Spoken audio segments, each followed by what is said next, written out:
Hello everyone, welcome back to my channel Concept of Physics by Anurag Mishra. Today we want to explain FCC lattice.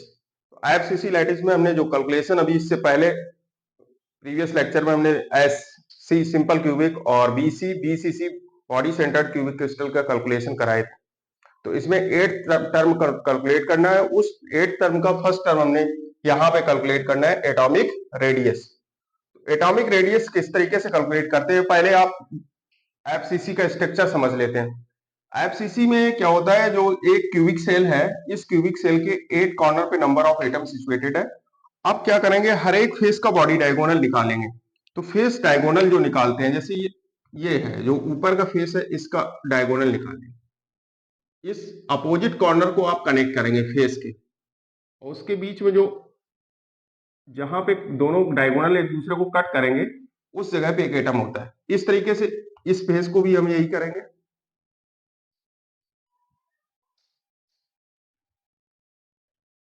ये diagonal point हो जाएगा। ऐसे ही इस face पे आ जाते हैं, इसके अपोजिट कॉर्नर को कनेक्ट करेंगे। जहां पे ये कनेक्ट क्रॉस करते हैं डायगोनल पॉइंट, उस जगह पे आ जाते हैं। अब इस फेस पॉइंट पे, इसके बाद इसके ये इनसाइड जो 3 डायमेंशन ज्योमेट्री है, इसके अंदर का भी एक डायगोनल पॉइंट होगा। ठीक है, क्योंकि स्ट्रक्चर ज्यादा कॉम्प्लिकेटेड हो जाएगा, आप समझ नहीं पाएंगे, इसलिए आपको इतने दिखाए गए हमने फेस। जो फेस कनेक्शन है वो हमने दिखा दिए, क्योंकि जितने भी फेस हैं इसके 6 फेसेस, क्यूबिक क्रिस्टल जो भी सेल होती है उसमें नंबर ऑफ फेसेस कितने होते हैं, 6। 4 वॉल्स हो गई, और एक हो गया सरफेस, और एक हो गई रूफ। तो ये 6 फेसेस से मिलकर कोई भी क्यूबिक स्ट्रक्चर बनता है। तो क्यूबिक स्ट्रक्चर के हर एक फेस पे एक सिंगल फेस अगर हम बात करें, तो उस फेस का इस तरीके से हम निकाल के रखते हैं। ये एक सिंगल फेस है। अब क्या है, ये कॉर्नर एटम, क्योंकि जो हमने इसका एक भाग दिखाया है छोटा सा, क्योंकि ये शेयर्ड एटम होता है। इसके बाद क्या जो भी यूनिट सेल होगी उसके साथ ये एटम शेयर करेगा। ये कंप्लीट यूनिट सेल इस तरीके से हम बना सकते हैं, डॉटेड करके ऐसे दिखा सकते हैं। ये एटम है, कंप्लीट एटम, इस तरीके से दिखा सकते हैं। ठीक है, और ये एटम का जो शेष पार्ट पर बचा हुआ वो किसी यूनिट सेल के साथ शेयर करेगा, इतना पार्ट है। लेकिन सेंटर जो फेस है, ये किसी एक सिंगल यूनिट के साथ से, जो फेस के साथ दूसरा फेस कनेक्ट होगा उसके साथ शेयर करेगा। तो ये सेंटर आइटम है। ये डायगोनल इस पॉइंट से ये डॉट डॉट डॉट डॉट करके यहां से यहां तक मिला देंगे, और इसके बाद इस पॉइंट को मिला देंगे। तो ये सेंटर पॉइंट जो होगा वो इस एटम का सेंटर होगा, जो इसके सेंटर एटम में। इस तरीके से हर एक फेस के ऐसा स्ट्रक्चर बनेगा। 6 फेसेस के 6 स्ट्रक्चर है। ठीक है, अब इसकी साइड लेंथ, कोई भी क्यूबिक क्रिस्टल है उसके हम साइड लेंथ, जिसको लैटिस साइड कहते हैं, लैटिस साइड जो लेंथ होती है उसको लैटिस कांस्टेंट भी बोलते हैं। तो क्यूबिक का हमने मान लिया, सपोज दैट इसकी साइड लेंथ कितनी है, ए। ये जो लेंथ है ये कितनी है, ए क्यूबिक, क्योंकि सभी साइड जो होती है ये इक्वल होती हैं। जो इसकी भुजाएं हैं क्यूबिक क्यूबिक क्रिस्टल की, वो इक्वल रहेंगी। तो ये एक घन है, घन की आकृति है, उसमें नंबर ऑफ एटम्स उसके कॉर्नर पे हैं, और हर एक फेस के अपोजिट कॉर्नर को अगर हम कनेक्ट करेंगे, तो वो जो डायगोनल पॉइंट जो काटेगा, जो विकर्ण होते हैं उसको जहां पे क्रॉस करेंगे उस जगह पे एक एटम होगा। हर एक फेसेस के लिए यही कंडीशन रहेगी। तो आप सिंपल स्ट्रक्चर, किसी एक फेस का हमने स्ट्रक्चर यहाँ पे बना के दिखाया कि एटम इस तरीके से सेंटर में होगा, और कॉर्नर एटम इस तरीके से लाई करेंगे। ठीक है, अब 6 फेसेस होते हैं इसके। 6 फेसेस में इसका जो एटम कनेक्शन है वो देखो, एक में 2 टाइप से कनेक्ट दिखाया गया है। इन दोनों से कनेक्ट है, और इक्वी डिस्टेंस इन दोनों से कनेक्ट है। तो टोटल इसकी जो यहाँ पे डायमीटर कितना हो जाएगा, 2r। इसका कितना होगा, r, ये r। तो ये r हो गया इतना, 2r, और ये r। तो टोटल ये लेंथ हो जाएगी, यहां से ये इतना हमने ट्राइंगल कैलकुलेशन के लिए ले लिया। तो ये टोटल लेंथ कितनी हो जाएगी, 2r। यहां जैसे हम इसको दे देते ए बी सी डी, कोई एक फेस हमने ए बी सी डी इससे क्यूबिक, सपोज दैट ये फेस हमने इसको निकाल के यहाँ एक्सप्लेन करने के लिए रख दिया। ए बी सी डी ये दिया गया है, ये इसका रेक्टेंगल पार्ट है और उसको हमने यहाँ पे स्क्वायर में हमने, स्क्वायर ही होगा ना, घन का एक फेस होगा, तो ये एक स्क्वायर पार्ट हमने रख दिया है यहाँ पे, जिसको हम वर्ग कहते हैं। और उसकी साइड लेंथ कितनी है, ए, ये क्या है, साइड लेंथ। अब हमें इसकी एटॉमिक रेडियस कैलकुलेट करना है। एटॉमिक रेडियस है कितनी, आर। तो बात करते हैं, यहाँ पे ये बन जाएगा स्ट्रक्चर ए बी और ये सी। तो from triangle A B C, आप अच्छे से देखते जाइए, हर एक स्टेप को हमने एक्सप्लेन करना, हर एक जो भी फेस है उसको एक्सप्लेन किया है। सबसे पहले हमने स्ट्रक्चर को एक्सप्लेन किया है, कोई भी बीसीसी स्ट्रक्चर कैसे बनेगा, और उसके कैलकुलेशन के लिए हमने क्या किया है, एक इसके फेस को उठा के यहाँ पे रख दिया, उसके स्ट्रक्चर को आपको बताया है कि कोई भी एटम अगर सेंटर एटम है वो किस तरीके से अपने नेबरहुड में जो एटम है उनके साथ शेयरिंग करता है। फिर हमने क्या किया कैलकुलेशन के लिए, क्योंकि एटॉमिक रेडियस हमें कैलकुलेट करना है। क्या कैलकुलेट करना है, atomic radius. Atomic radius calculate करने के लिए हमने क्या किया है, इस ट्रायंगल में, और ट्रायंगल कौन सा है, एबीसी, इसमें एटम को हमने इस तरीके से अरेंज किया है। अब एटॉमिक रेडियस क्या करते हैं इसमें, A C square equal A B square plus B C square, ये निकाल लेते हैं। A C square is equal to A B square plus B C square. A C square की वैल्यू कितनी दी गई, 4r। ए बी कितना है, A square plus B C A, तो यहां हो जाएगा 16r square equal 2a square. तो r square equal 2a square upon 16, इसको लिखेंगे a स्क्वायर अपॉन 8, इससे कैंसिल कर देंगे ना, a स्क्वायर अपॉन 8। तो r इक्वल आ जाएगा यहाँ पे रूट a स्क्वायर अपॉन 8 हो जाएगा, तो यहां से आ जाएगा r सी a अपॉन 2√2, कितना हो जाएगा, a अपॉन 2√2। 4 का स्क्वायर हो जाएगा और 4 का 2 हो जाएगा, और 4 इंटू 2, इसको 8 को लिख सकते हैं 4 इंटू 2, और √2 हो जाएगा, तो a अपॉन 2√2। इस तरीके से आपने एटॉमिक रेडियस इसकी कैलकुलेट की। अब इसमें सेकेंड कैलकुलेशन होता है इसका कोऑर्डिनेशन नंबर। सेकेंड इसका कैलकुलेशन है coordination number. Coordination number, coordination number होता क्या है, मेन कोऑर्डिनेशन नंबर जो होता है वो इक्विडिस्टेंस नियरेस्ट नेबर को डिफाइन करता है। इस तरीके से हम कोऑर्डिनेशन नंबर कैलकुलेट करते हैं।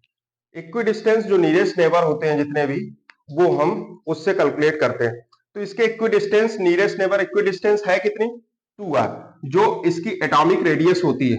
एटॉमिक रेडियस कितनी है, 2r। और एटॉमिक रेडियस तो r इसकी दी गई, जो इसका डायमीटर है किसी एटम का वो कितना है, 2r। जैसे ये कोई भी एटम रखा है, इसके ये सेंटर को इस पॉइंट से इस पॉइंट को मिला देंगे, सेंटर पॉइंट से ये r डिस्टेंस होती है, ये r, टोटल ये डिस्टेंस कितनी होती है, 2r। तो ये 2r, तो इक्वी डिस्टेंस एटॉमिक रेडियस कितनी है, 2r। तो ये 2r से दो एटम कनेक्ट, ये, तो इक्वी डिस्टेंस कितनी हो गई, 2 टाइप्स, एक फेस में कितनी है, 2 टाइप्स की इक्वी डिस्टेंस, वो कितनी है, 2r है। अब कोऑर्डिनेशन नंबर, यहां पे एक फेस का कोऑर्डिनेशन नंबर कितना है, 2 है, तो 6 फेसेस के लिए कितना हो जाएगा, 6 इंटू 2, तो कितना हो जाएगा, 12। तो आईएफसीसी लैटिस के लिए कोऑर्डिनेशन नंबर होता है कितना, 12। आप समझ गए होंगे कोऑर्डिनेशन नंबर कैसे कैलकुलेट करते हैं। Equidistance nearest neighbour, equidistance nearest neighbour जो इक्वली सेपरेटेड है एटम एक दूसरे से, उसकी जो डिस्टेंसेस के साथ हम शेयरिंग निकालते हैं एटम की, उससे हम कोऑर्डिनेशन नंबर को डिफाइन करते हैं। कोऑर्डिनेशन नंबर से हम क्या निकालते हैं, इक्विडिस्टेंस नियरेस्ट नेबर। तो यहां से इस एटम का नियरेस्ट नेबर कितने हैं, एक तो ये शेयरिंग हो गई, और दूसरी ये इक्विडिस्टेंस पे एक ये कनेक्शन है 2r पे, और दूसरा कनेक्शन ये। तो किसी एक फेस का कनेक्शन कितना है, 2 तरह के, तो 6 फेसेस के ऐसे 6 फेसेस के लिए हो जाएगा 6 दूनी 12। तो 12 तरह का कोऑर्डिनेशन नंबर इसका होता है। और कोऑर्डिनेशन डिफाइन क्या करता है, कितना पैक्ड स्ट्रक्चर है, packing of the structure define करता है, जिसका कोऑर्डिनेशन जितना ज्यादा होगा, greater coordination number closely packed structure. Coordination number packing को डिपेंड करता है, मतलब कि कितना डेंस स्ट्रक्चर है, उसकी क्लोजली पैकिंग कितना है, तो वो पैकिंग को डिफाइन करता है। तो जिसका कोऑर्डिनेशन नंबर जितना ज्यादा होगा वो स्ट्रक्चर उतना ही क्लोजली पैक्ड होता है। तो अब हम कैलकुलेशन करते हैं। अभी आपने कोऑर्डिनेशन नंबर कैलकुलेट किया था सेकंड पॉइंट में, और फर्स्ट पॉइंट के लिए आपने एटॉमिक रेडियस कैलकुलेट की थी। अब number of atom per unit cell calculate करेंगे इन एफसीसी क्रिस्टल। तो number of unit per unit cell के लिए एक फार्मूला हमने दिया है, n is equal to N V. N V है बॉडी डायगोनल या इसके फेस डायगोनल में जो एटम है, diagonal number of atoms. N F है फेस नंबर ऑफ एटम्स, और एन सी है कॉर्नर नंबर ऑफ एटम्स। तो इस एफसीसी स्ट्रक्चर के लिए डायगोनल में कोई एटम नहीं होता, केवल फेस में एटम होते हैं। तो डायगोनल एटम का जो नंबर होगा उसको हम 0 कर देंगे। एन बी है डायगोनल के लिए, याद रखेंगे, diagonal number of atoms in diagonal N B plus N F है फेस में। तो कोई भी क्यूबिक क्रिस्टल है फॉर एफसीसी के लिए फेस में, हर एक फेस में नंबर ऑफ एटम्स, एक एटम है फेस डायगोनल में। तो कितने नंबर ऑफ फेसेस हैं? 6। तो 6 फेसेस के लिए number of 6 atoms in face, तो एनएफ की वैल्यू हो जाएगी 6/2 प्लस एनसी कितना है, कॉर्नर एटम कितने हैं, 8/8। तो कितनी वैल्यू हो जाएगी यहां से, एन इक्वल आ जाएगा 3 + 1 = 4। ये कैंसिल हो जाएंगे 8 से 8, यहाँ 1 मिलेगा, यहाँ 3 मिलेगा, तो 3 + 1 = 4। तो number of atoms in unit cell for FCC structure n = 4। ये याद रखेंगे, नंबर ऑफ एटम्स कितने होते हैं, 4। और सिंपल क्यूबिक का कितना होता है, 1। बीसीसी के लिए 2, और एफसीसी का कितना होता है, 4।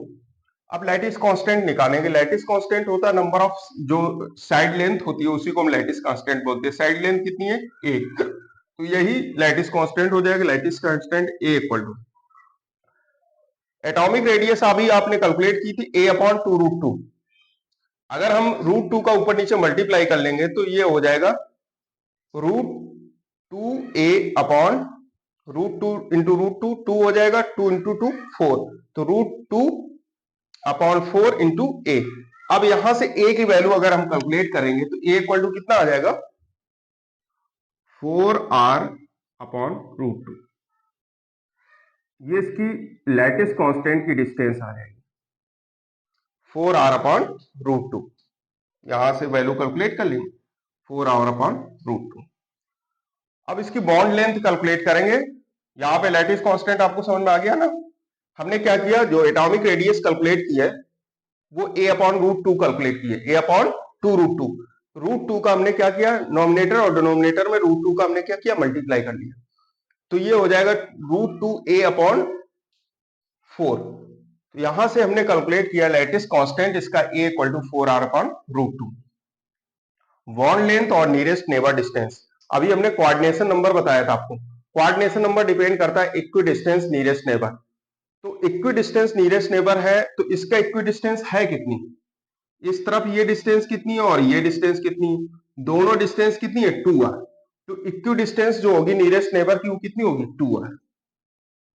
अब इस 2R की वैल्यू होगी कितनी, तो यहां पे आप क्या करेंगे, R की वैल्यू यहां रख देंगे। इसकी बॉन्ड लेंथ बोले या नियरेस्ट नेबर डिस्टेंस बोले, नियरेस्ट नेबर डिस्टेंस जो होती है उसको हम 2R से रिप्रेजेंट करते हैं, और nearest equi distance nearest neighbour होते हैं वो कोऑर्डिनेशन नंबर को डिफाइन करते हैं। इक्वी डिस्टेंस नियरेस्ट नेबर इस एटम का कितना होगा, इस एटम का डायमीटर, और डायमीटर जो रेडियस होती है एटम की वो कितनी होती है, R। डायमीटर कितना हो जाएगा, 2R। तो इसका इक्वी डिस्टेंस नियरेस्ट नेबर होगा 2R। और किसी एफसीसी का कोऑर्डिनेशन नंबर होता है वो कितना होता है, 12, क्योंकि जो शेयरिंग होती है इस इक्वी डिस्टेंस नियरेस्ट नेबर के साथ में वो एक फेस की 2 टाइप्स है। इस तरह 6 फेसेस के लिए 6 × 2 12 हो जाएगा। तो ये इक्वी डिस्टेंस नियरेस्ट नेबर है वो 2R है, और 2R डिस्टेंस आप कैसे कैलकुलेट करेंगे, 2 × R की वैल्यू यूज करेंगे। आपके सामने रखी R की वैल्यू कितनी है, एटॉमिक रेडियस √2/4। 2 से 2 कैंसिल हो जाएगा, 2 से 4, तो यहां पे हो जाएगा √2/4 √2 a/2। √2 से √2 कैंसिल हो जाएगा तो यहां आ जाएगा a/√2। तो इसकी जो नियरेस्ट नेबर डिस्टेंस है उसी को हम बॉन्ड लेंथ बोलते हैं, 2r से रिप्रेजेंट करते हैं। 2r इक्वल टू कितना हो जाएगा, a/√2। तो नियरेस्ट नेबर डिस्टेंस जो मिलेगी वो a/√2। समझ गए आप अच्छे से। एटॉमिक रेडियस आप कैलकुलेट करेंगे, एटॉमिक रेडियस से इसका डायमीटर निकाल लेंगे, और जो डायमीटर होता है किसी एटम का उसी को हम बोलते हैं क्या, नियरेस्ट नेबर डिस्टेंस। तो डायमीटर आपको कैलकुलेट करना है, बस 2r की जगह r की वैल्यू यूज कर लेंगे तो a/√2। तो ये वैल्यू आप याद रखेंगे। नियरेस्ट नेबर डिस्टेंस, इसको हम बॉन्ड लेंथ भी बोल सकते हैं, दोनों नाम इसी के होते हैं, बॉन्ड लेंथ बोले या नियरेस्ट नेबर डिस्टेंस बोले, ठीक है। इनकी वैल्यू होती है a/√2। लैटिस कांस्टेंट की वैल्यू होती है 4r/√2। Number of atoms per unit cell होते हैं 4। तो इस तरीके से आप इसका स्क्रीनशॉट ले लें। अब हम पैकिंग फैक्टर कैलकुलेट करेंगे इस एफसीसी सेल के लिए। तो पैकिंग फैक्टर किस तरीके से कैलकुलेट करते हैं कि volume of the unit cell, first आप volume of all unit cells यहाँ पे ऑल एटम्स के लिए निकालेंगे, और volume of unit cell, volume of all atoms in unit cell. तो पैकिंग फैक्टर है वो रेशियो होता है volume of all atoms in unit cell upon volume of unit cell. तो सबसे पहले volume of all atoms in unit cell, इसको कैसे कैलकुलेट करेंगे। कोई भी एटम्स का जो वॉल्यूम है वो स्फेरिकल, एक ही स्फेरिकल बॉडी है, कोई भी स्फेयर, क्या स्फेयर होता क्या है, स्फेयर का वॉल्यूम 4/3 πr³।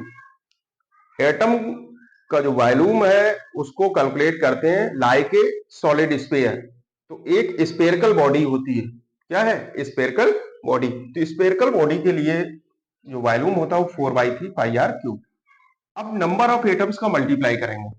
हमने फर्स्ट पॉइंट पे जो यहाँ पे, इससे पहले हमने नंबर ऑफ एटम्स कैलकुलेट किया है, ये था नंबर थर्ड पॉइंट जो दिया था। तो नंबर ऑफ एटम्स एफसीसी में कितने होते हैं, 4। तो यहाँ पे आप इसका जो वॉल्यूम निकालेंगे ऑल एटम्स का in unit cell, small v equal to 4 into 4/3 πr³। तो यहाँ पे कितना हो जाएगा वॉल्यूम, 16/3 πr³। ये मल्टीप्लाई कर लेंगे 16/3 πr³। तो इस तरीके से कैलकुलेट करते हैं। यहाँ पे आपने वॉल्यूम कैलकुलेट कर लिया, volume of all atoms in unit cell 16/3 πr³। Volume of unit cell, तो volume of unit cell lattice constant की वैल्यू कितनी होगी यहाँ पे, ए इक्वल टू, आप यहाँ पे निकाल सकते हैं, ए इक्वल टू कितना आ जाएगा, 4r/√2 का स्क्वायर हो जाएगा, क्यूब, 4r/√2 क्यूब।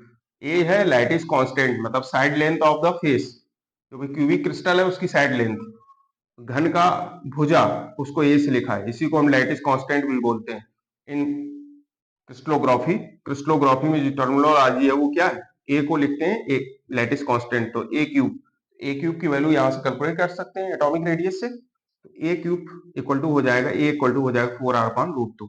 इसको निकाल लेंगे, कितना हो जाएगा, 4 इंटू 4 इंटू 4, तो ये हो जाएगा 64r³ अपॉन कितना हो जाएगा, 2√2। ठीक है, तो ये कैलकुलेशन आपने कर लिया। अब क्या करेंगे, atomic packing factor APF calculate करना। एपीएफ हमने बताया था volume of all atoms unit cell upon capital V, volume of unit cell. ये दो का रेशियो होता है। यूनिट सेल के वॉल्यूम को volume of all atoms in unit cell से वॉल्यूम ऑफ यूनिट सेल को डिवाइड कर लेते हैं, तो इससे पैकिंग फैक्टर पता चल जाता है। तो एपीएफ जो होता है atomic packing factor, APF equal, small V की वैल्यू आपने कैलकुलेट की है, क्या है, 16/3 πr³ अपॉन, ये वैल्यू आ जाएगी 64/2√2 r³। तो यहां से कैंसिल हो जाएंगे टर्म, जो टर्म कैंसिल हो जाए, r³ से r³ कैंसिल हो जाएगा, और 16 से ये 64, 16 चौको 64 हो जाएगा। तो यहां से आ जाएगा, क्रॉस मल्टीपल कर लेंगे तो ये 2√2 ऊपर जाएगा, 2√2, r³ से r³ कैंसिल है, पाई अपॉन, ये कितना हो जाएगा यहां से 16 से कट जाएगा 64, 4 3 12 हो जाएगा यहां से, ठीक है, यही से हो जाएगा। अब इससे 2 से 12 को काट देंगे 6, तो यहां से आ जाएगा √2 पाई अपॉन 6। तो 6 को हम क्या लिख सकते हैं, √2 पाई अपॉन 3 इंटू 2। तो यहां से आ जाएगा APF equal pi upon 3√2, pi upon 3√2। ये कैंसिल हो जाएगा √2 से 2, तो √2 मिलेगा। अब इसकी वैल्यू यूज करेंगे, पाई की वैल्यू कितनी होती है 3.14 अपॉन 3 इंटू 1.414, ये वैल्यू यूज करेंगे और इसका कैलकुलेशन करेंगे तो ये कैलकुलेशन आ जाएगा 0.74। कितना आएगा कैलकुलेशन 0.74। तो इसी को हम लिख सकते हैं 74%। तो इसका पैकिंग जो फैक्टर होता है for FCC crystal 74%, 74% packed structure होता है। तो सिंपल क्यूबिक का कितने परसेंट पैक्ड होता है, एपीएफ सिंपल क्यूबिक का कितना होता है 52%, बीसीसी का 68% और एफसीसी का कितना होता है 74%। तो इस तरीके से आपने टोटल कैलकुलेशन 8 पॉइंट कैलकुलेट करते हैं किसी भी क्रिस्टल स्ट्रक्चर के लिए, वो 8 पॉइंट आपने कैलकुलेट किए। सबसे पहले हमने इनिशियल क्या होता है इसकी एटॉमिक रेडियस कैलकुलेट करना है। एटॉमिक रेडियस कैलकुलेट करने के बाद में हमने क्या किया, कोऑर्डिनेशन नंबर कैलकुलेट किया, फिर number of atoms in unit cell calculate किए, फिर लैटिस कांस्टेंट कैलकुलेट किया, फिर नियरेस्ट नेबर डिस्टेंस कैलकुलेट की। इसके बाद में volume of all atoms in unit cell calculate किया, volume of unit cell calculate किया। इसके बाद में आ जाएगा packing factor. Packing factor is the ratio of volume of all unit cell upon volume of unit cell. Unit cell के volume को volume of all atoms unit cell से divide कर लेते हैं। तो यहाँ पे एपीएफ जो आपने कैलकुलेट किया वो 74% मिला। इस तरीके से जो पैकिंग फैक्टर होता है एफसीसी का सबसे ज्यादा होता है सिंपल क्यूबिक, और बीसीसी एफसीसी में जो सबसे ज्यादा पैक्ड स्ट्रक्चर होता है वो किसका होता है एफसीसी के लिए। आई होप आपको वीडियो पसंद आया होगा। प्लीज अगर आपको वीडियो पसंद आया प्लीज चैनल को लाइक एंड सब्सक्राइब करें और बेल आइकन को प्रेस करें। Thank you.